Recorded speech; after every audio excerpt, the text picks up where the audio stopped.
a couple opinions on Michael Bisping. If you, Yeah. I still think that I still think that he's a. I mean, I got nothing against the guy. I respect him. He respect me, and every time that I see him, we are very polite to each other. But I just think that he talks, a lot, and he's overrated.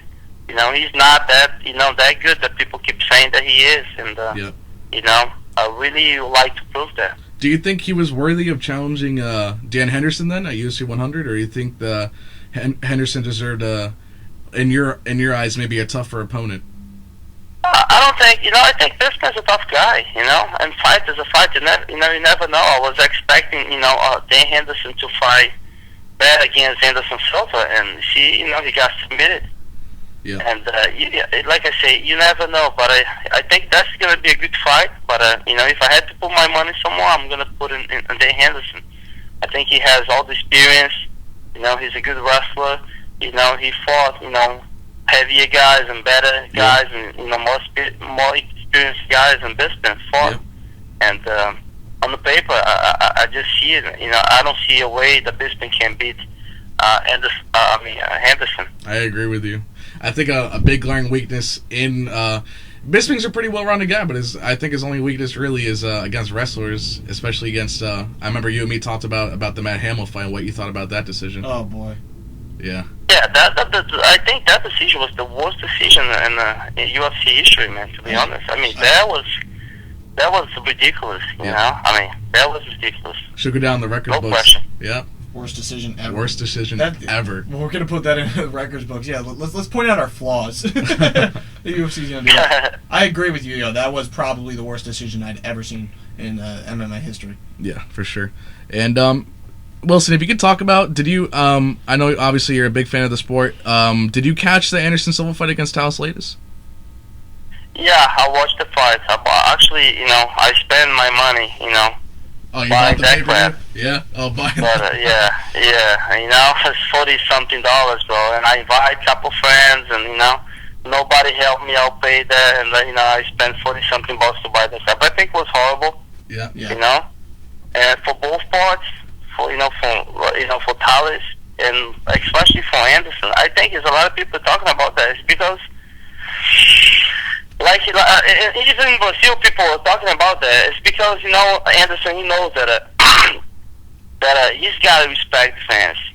He's got to respect the fans, and I don't know if a lot of people pay attention because you guys, of course, don't speak Portuguese. But his attitude after the fight, when Joe Rogan was asking him, questions about the fights, about the fans, and he was like, he was speaking Portuguese, and he was like, you know what? I don't give a damn it. They can boo whatever they want. I'm the champ, and fuck them all. In other words, and I don't think the attitude is for a champ. Absolutely. You're not supposed to. He's got to respect his fans, and he's getting paid big money to perform, and I don't think that fight show any of his previous performances. I just didn't like his attitude. Yeah. Do you think a lot of things got lost in translation when Ed Suarez was he? No, because Ed Suarez, he completely he didn't say what Anderson say. Yeah. Anderson was like a very attitude saying, I don't give a damn it. They can do whatever they want. I'm the champ. Yeah. I think there was a fair fight. That's it. That's what he said. Yeah, I didn't. And Eddie Suarez was explaining, no, respect fans. I'm sorry, blah blah. But was it the truth? All the Brazilians and all the people that can speak Portuguese, they understood what's going on. Yep.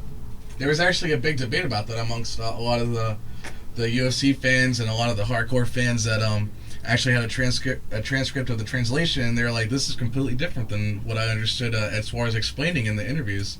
A lot of things, exactly what you were saying. It's pretty ridiculous, I thought. I mean, if Ed Suarez is going to be... Ed Suarez is a good management, believe me, Yeah. He was helping Anderson, believe me. Oh, yeah, absolutely. He's trying to protect his client. His celebration was like bad enough after that, to that abysmal performance that he had. That his celebration when he's like screaming and yelling and jumping on top of the cage. Like, come on, dude, you had one of the worst fights that I've ever seen, and you're gonna celebrate about that because you won? Oh, big freaking deal, dude. You pissed off millions of people. You know what, though? That's why I think Chuck Liddell is one of the biggest, probably one of the biggest, MMA superstars, because no matter what, he's going to try to knock somebody out. He's going to fight.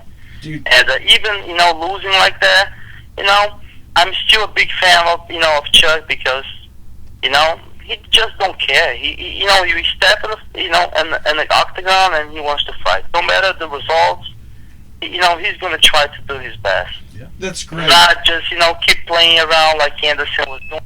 If you pay attention to all his previous fights, he's like a donkey, I mean, what the fuck, man? He's dancing in an octagon, he's dancing, he's making movies, and unbelievable.